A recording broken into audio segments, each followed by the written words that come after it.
Hello everyone, আমি বিশ্বনাথ চনে। আজকে এই ভিডিওতে আমরা আলোচনা করব 2024 সালের জিডি এক্সামে।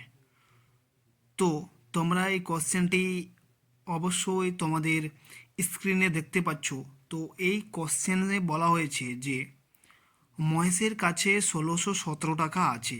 সে তার ছেলে বিজয় এবং অজয়ের মধ্যে অর্থ ভাগ করে দিয়ে তাদেরকে বার্ষিক 10% চক্রবৃদ্ধি সুদের হারে বিনিয়োগ করতে বলে। দেখা গেল 13 বছরের পর বিজয় এবং 14 বছরের পর অজয় একই পরিমাণ অর্থ পেয়েছে।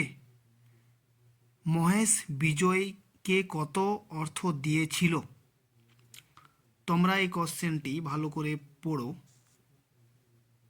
ঠিক আছে? তারপর তোমাদেরকে দেখাচ্ছি যে অঙ্কটি আমরা কিভাবে খুব সহজেই করতে পারবো। আমাদেরকে এই কোশ্চেনে বলা হয়েছে যে মহেশের কাছে 1617 টাকা আছে, ঠিক আছে? 1617 টাকা, সেখান থেকে কিছু অংশ অজয় পাবে আর কিছু অংশ বিজয় পাবে।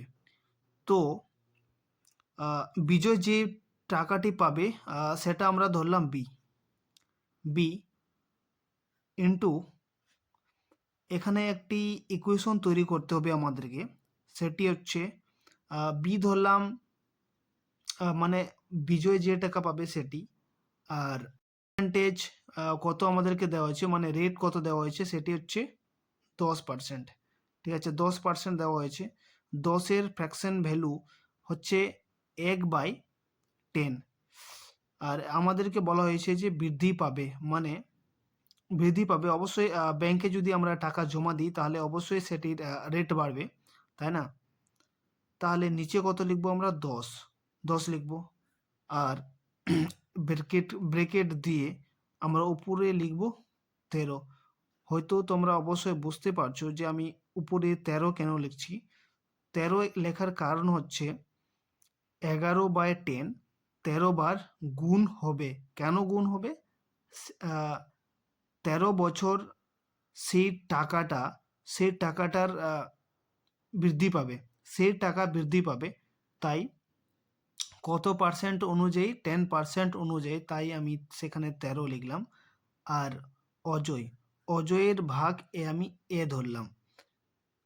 আর সে ঠিক আগের মতোই 11/10। আর এখানে কত লিখবো? তাহলে এখানে লিখবো 14, ঠিক আছে? 14 লিখবো।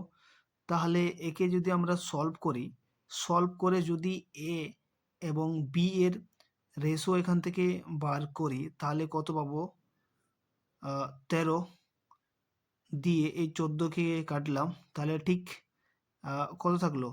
এখান থেকে এ এর ভ্যালু পেলাম কত? এ এর ভ্যালু পেলাম 10, তাই না? আর বি এর ভ্যালু কত? বি এর ভ্যালু পেলাম 11। আর আমাদেরকে দেওয়া হয়েছে টোটাল। তাহলে আমরা যদি এ আর বি কে যদি যোগ করি তাহলে কত হচ্ছে আমাদের? 21। 21 এর ভ্যালু কত? 21 এর ভ্যালু হচ্ছে 1617। কত? 1617, তাই না?